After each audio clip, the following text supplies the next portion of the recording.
for top honors in the 198-pound weight class. Now we'd like to take just a moment to pay our respects to the real unsung heroes of powerlifting, the spotters. In addition to providing protection to the lifters, often in the blink of an eye, these gentlemen will by meet's end have racked nearly 90,000 pounds of weight on the bar. They truly are the hardest working men in the sport of powerlifting. Now we move to the 181-pound weight class, and Lance Kerchner here with his third lift, attempting 529 pounds.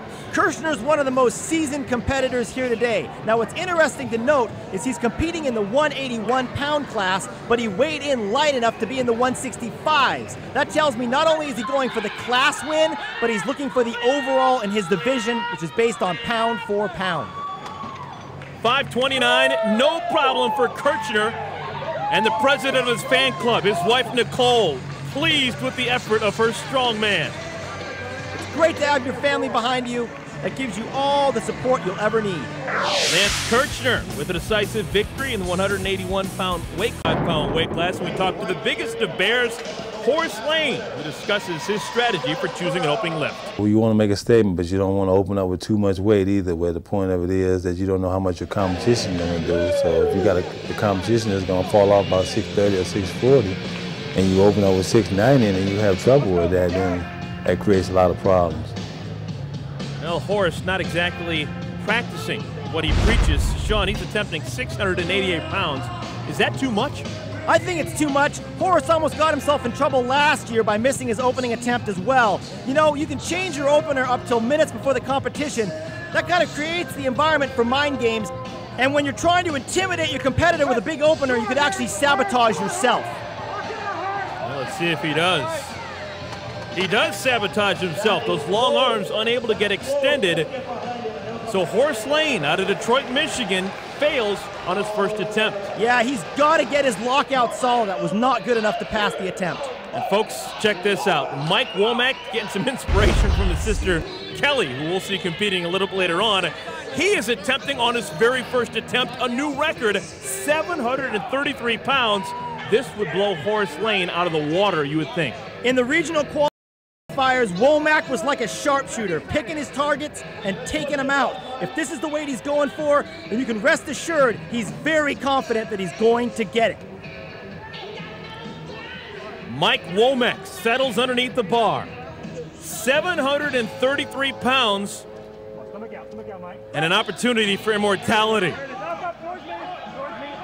And Womack fights it and gets it up. Perseverance really paid off for Womack. That puts him way out in front. He is fired up.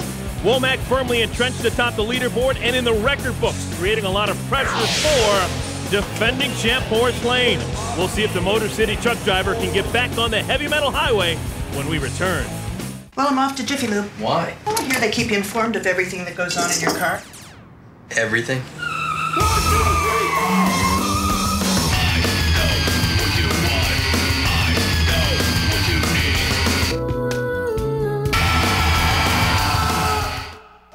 I'll take it for you, Ma. A Jiffy Lube service review can tell you a lot about your car, which services you need and don't need according to what your car manufacturer recommends. That's everything, right? Yeah, everything looks good.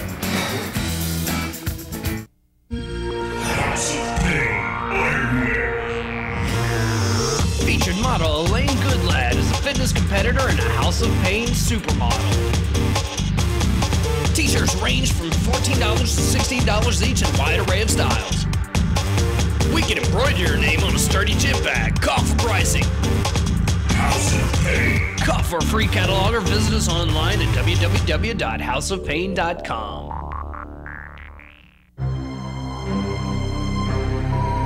This is Powerlifting. Powerlifting USA magazine. This is the magazine for powerlifting. Want a free copy? Call us tomorrow. 1-800-448-7693. Call for your free copy. No purchase necessary, no tricks, no scam. You'll read it. You'll bench more. You'll call us back. Welcome back as Horace Lane gives 688 pounds a second shot. And John, the pressure's definitely on. Mike Womack set an American record in his first lift, and if Horace misses this time, the defending champ is gone. He could not lock this out on his opening attempt. Lane told us he's dealing with an abscessed tooth, and that's got to make the blood pressure to his head almost unbearable. And look, a repeat of what we just saw earlier. No lockout, no lift for Horace Lane. So last year's defending champion Horace Lane, he is gone. That means Mike Womack lifting against himself. That again is his sister Kelly, who had quite a scare earlier in this tournament. Let's flash back to her attempt at 374 pounds. A record 374 collapsed on her chest. That bar beat her down. That's what happens when it gets away from you. It comes down like an avalanche. Ah, that hurts just looking at it. Fortunately, she is okay. Obviously, she was shaken up, but she is still the side of her brother as Mike Womack is going to go for a new record of 766. This would break the record that he set earlier in the meet. Womack's already won the contest. What he's trying to do now is he wants a big overall lift for the prize money, and he's trying to take the class record and kick it into orbit. Where does he get his power from? What's his strength? Well, there's a lot of elements involved. You can tell he's really squeezed himself into a heck of a tight support shirt. He's a really round-bodied lifter. He doesn't have far to push the bar, and he's a master of leverage and technique. 766 pounds, and it's good. Womack knocks it up, and a new record for Womack. Perseverance pays off. A huge win for Womack, topping his nearest competitor by nearly 100 pounds. And now, everybody's looking forward to the 308-pound class and Ryan Cinelli.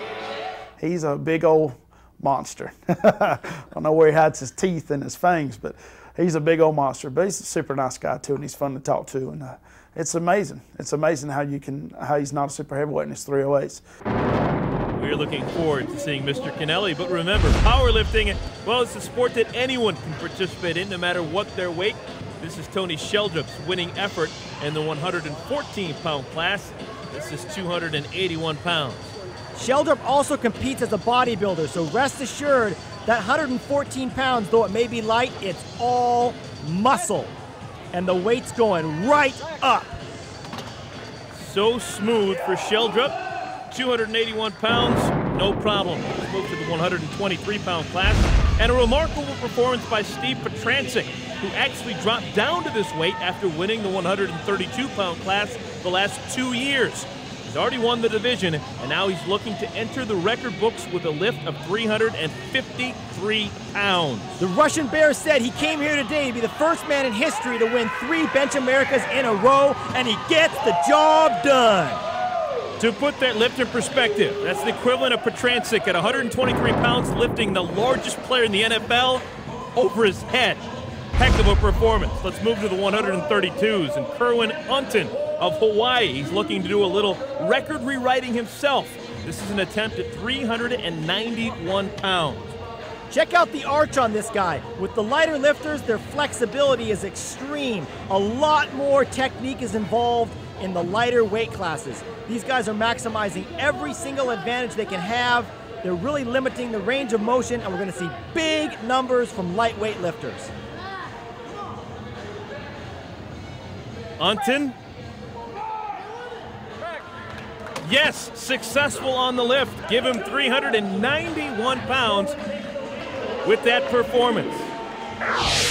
So Unton takes the 132-pound title by nearly 120 pounds on the stage at BenchAmerica 3.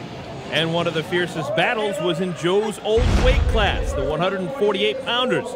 This is Caleb Williams with an attempt at 402 pounds, which would give him the early lead. This young gun is putting it into the 400-pound club right out of the gate. If he knocks this up, man, his competition is going to really have to shine if they want to have a chance at winning. Some of the best lifters in the entire world currently, 148-pounders. We're going to see Caleb Williams, we're going to see Trey Collins, and Joe Smith, all with an opportunity to do tremendous things this afternoon. Williams exhibiting flawless technique.